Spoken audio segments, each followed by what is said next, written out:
I want to take you back to April 1992. My wife and I had been married about 4.5 years. We had a daughter who was almost 2, and my wife was pregnant about 6 months with our second child.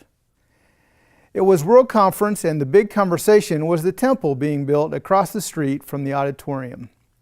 During one of the evening services, the presiding bishopric invited everyone to attend a meeting to share new information about stewardship. We had been raised with stewardship principles as part of our family's lives. We remember our parents helping us fill out our first and then our annual tithing statements. So even though the meeting was at 7 a.m. on Saturday morning, we felt compelled to attend.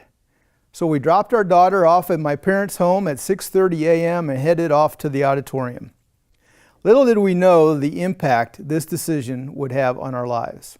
What I remember most about that meeting is Presiding Bishop Norman Swales challenging church families to consider a goal of 10% of income as tithing. He shared that typical family giving was about 2% of income. He suggested that whether we were already giving 10%, or we were giving 2%, or not giving at all, the important thing was that as disciples, we start where we could and annually increase to reach a 10% goal. For our young family, with one child and another on the way, this was a difficult idea to swallow. We were living in a small 2-bedroom house. We both had decent jobs, but with the second child coming, we knew we would have more expenses.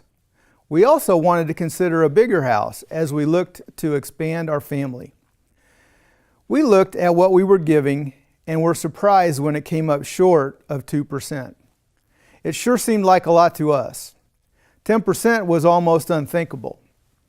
We weren't sure this was reasonable for us, but Bishop Swales had asked us to give it prayerful consideration. After several months of doing so, we felt called to do more to help grow mission around the world. We just didn't have a lot to give. So we made a commitment that when we got our annual raises, we would increase our giving by 10%. We wanted to live the principle of giving to God first, saving second, and living responsibly on what was left. We didn't know what impact this would have on our family budget, but we decided to step out in faith, as the presiding bishop and God, through our prayers, had challenged us to do. As I look back, what grew in our hearts in the days and weeks after that meeting were the 6 principles of a disciple's generous response. Gently and compassionately, the Spirit helped us to live principle 1 of receiving first what God had given us. This led us to consider how we might respond faithfully as disciples, principle 2. As described in principle 3, we worked at aligning our hearts and our money. We began at the start of every year to review our financial lives, including giving, saving, and spending. We also evaluated our use of time, talent, and testimony. At first, this took us most of a weekend. It included setting goals for the year, determining how we wanted to spend our time and our energy, and how we planned to spend our money. Each year, we increased our giving by 10%. And believe me, in several years, that was an act of faith. As I look back, we were actively developing skills connected with becoming a generous disciple, determining how we would share generously of our time, talents, and treasure, and making plans to save wisely and spend responsibly. Principles 4, 5, and 6 of a disciple's generous response. We still go through this process every year, but now we can do it in a few hours. It's one of the most important parts of our year, and one that sets the stage for what we hope to accomplish over the next 12 months. Our testimony is that as we have endeavored to respond faithfully with our time, talent, and treasure, we have been blessed both individually and as a family. We try to regularly expand our capacity to share with the church we love, as well as other worthwhile organizations. We have been blessed. Neither of us have jobs with high incomes.